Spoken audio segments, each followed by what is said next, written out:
بسم اللہ الرحمن الرحیم رب زدنی علما۔ سوال، شہید کی زندگی کیسی ہوتی ہے؟ جواب، اللہ تعالیٰ نے شہید کے بارے میں فرمایا بلکہ وہ اپنے رب کے ہاں زندہ ہیں اور ان کو رزق مل رہا ہے، سورہ آل عمران آیت نمبر 169۔ اور فرمایا لیکن تم ان کی زندگی کا شعور نہیں رکھتے، سورۃ البقرہ آیت نمبر 154۔ رسول اللہ صلی اللہ علیہ وسلم نے فرمایا شہیدوں کی ارواح سبز رنگ کے پرندوں کے قالب میں ہیں، عرش کی قندیلیں ان کے لیے ہیں، ساری جنت میں جہاں کہیں چاہیں کھائیں پئیں اور ان قندیلوں میں آرام کریں، مسلم۔ سوال، کیا شہید دنیا میں آ سکتے ہیں؟ جواب، شہید دنیا میں نہیں آ سکتے۔ رسول اللہ صلی اللہ علیہ وسلم نے فرمایا کہ ایک دفعہ اللہ تعالیٰ نے شہیدوں سے دریافت کیا کہ کچھ چاہتے ہو؟ عرض کرنے لگے یا اللہ اور کیا مانگیں، ساری جنت میں جہاں سے مرضی کھائیں پئیں ہمیں اختیار ہے، پھر کیا طلب کریں؟ اللہ تعالیٰ نے پھر پوچھا، تیسری مرتبہ پھر سوال کیا۔ جب انہوں نے دیکھا کہ بغیر مانگے چارہ نہیں تو عرض کیا کہ اے ہمارے رب، ہماری روحوں کو جسموں کی طرف لوٹا دے تاکہ ہم دنیا میں جا کر پھر تیری راہ میں جہاد کریں اور شہید ہوں۔ اب معلوم ہو گیا کہ انہیں کسی اور چیز کی حاجت نہیں اور ان سے پوچھنا چھوڑ دیا کہ کیا چاہتے ہو، مسلم۔ جابر رضی اللہ عنہ نے شہید ہونے کے بعد اللہ تعالیٰ سے عرض کی، اے اللہ مجھے دنیا میں پھر بھیج تاکہ میں دوبارہ تیری راہ میں مارا جاؤں، تو اللہ تعالیٰ نے فرمایا کہ یہ میں فیصلہ کر چکا ہوں کہ کوئی یہاں سے دوبارہ لوٹایا نہیں جائے گا، ابن کثیر۔ سوال، کیا شہید دنیا میں آ کر لوگوں کو جنت کے حالات بتا سکتا ہے؟ جواب، شہید کا دنیا سے رابطہ ختم ہو جاتا ہے، وہ دنیا میں آ کر لوگوں کو جنت کے حالات نہیں سنا سکتا، اسی لیے جب ایک شہید جنت کی نعمتوں کو دیکھتا ہے تو حسرت بھرے انداز میں کہنے لگا اے کاش میری قوم کو خبر ہو جائے کہ اللہ تعالیٰ نے مجھے بخش دیا اور عزت والوں میں سے کر دیا، سورہ یاسین آیت نمبر 26-27۔ اسی طرح احد کے دن شہید ہونے والے صحابہ رضی اللہ عنہم نے جنت کی نعمتیں دیکھیں تو کہنے لگے کاش دنیا میں ہمارے رہنے والے بھائیوں کو ان نعمتوں کی خبر مل جائے تاکہ وہ جہاد سے منہ نہ پھیریں اور اللہ کی راہ میں لڑائیوں سے تھک کر نہ بیٹھ جائیں۔ اللہ تعالیٰ نے ان سے فرمایا تم بے فکر رہو، میں یہ خبر ان تک پہنچا دوں گا۔ اللہ نے آیات نازل فرمائی، مسند احمد۔ معلوم ہوا فوت ہونے والوں کا زندہ لوگوں سے کوئی رابطہ نہیں ہوتا، ورنہ یوں وہ حسرت کے کلمات نہ کہتے۔ حقیقت وسیلہ۔ سوال، جس طرح بادشاہ سے ملنے کے لیے وزیر کی سفارش کی ضرورت ہوتی ہے، کیا اسی طرح اللہ سے ملنے کے لیے اولیاء اللہ کی سفارش کی ضرورت نہیں؟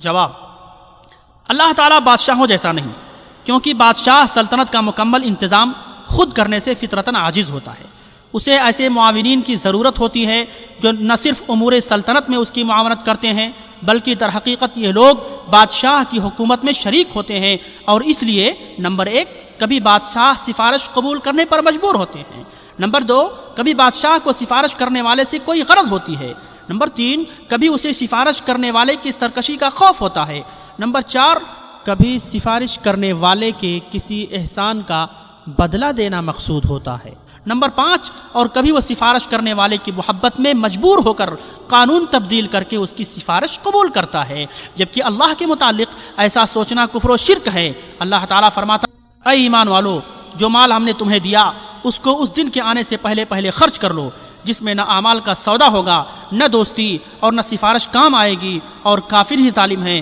سورۃ البقرہ آیت نمبر 254۔ سوال، قیامت کے دن کون لوگ سفارش کر سکیں گے؟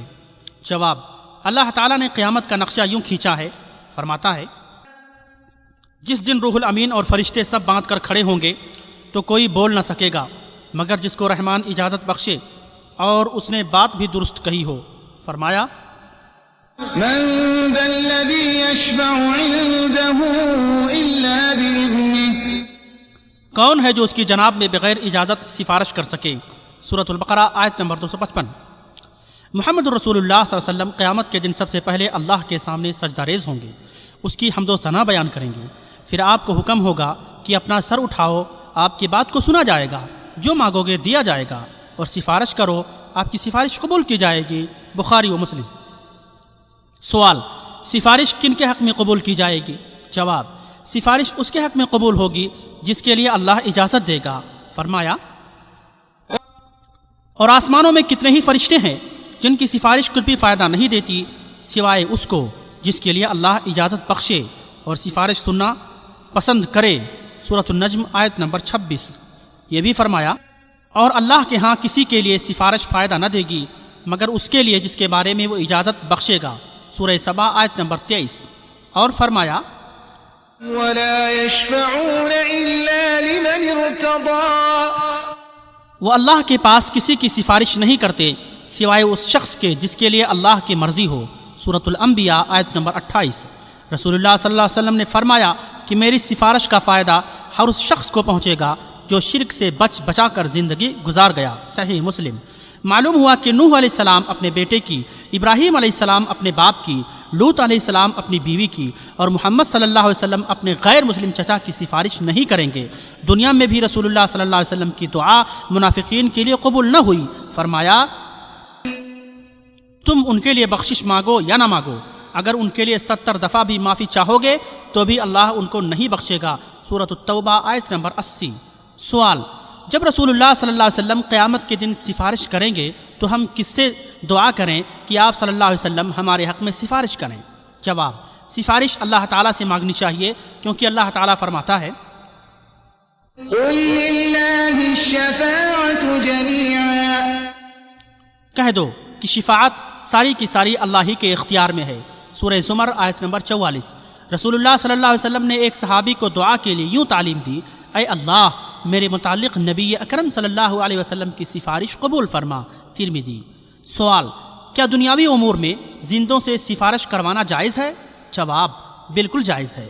اللہ تعالیٰ کا ارشاد ہے برائی کی سفارش کرے گا وہ اس میں سے حصہ یعنی ثواب پائے گا، اور جو برائی کی سفارش کرے گا وہ اس میں سے حصہ یعنی گناہ پائے گا، سورۃ النساء آیت نمبر 85۔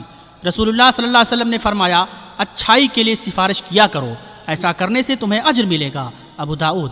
لیکن یاد رکھیے دنیاوی امور میں سفارش کا طریقہ کار اس بات کی دلیل نہیں بن سکتی کہ آخرت میں بھی وہی سفارش ہوگی۔ آخرت کی سفارش جس قسم کی ہے اس کی تفصیل آیات و احادیث کی روشنی میں بیان کی جا چکی ہے۔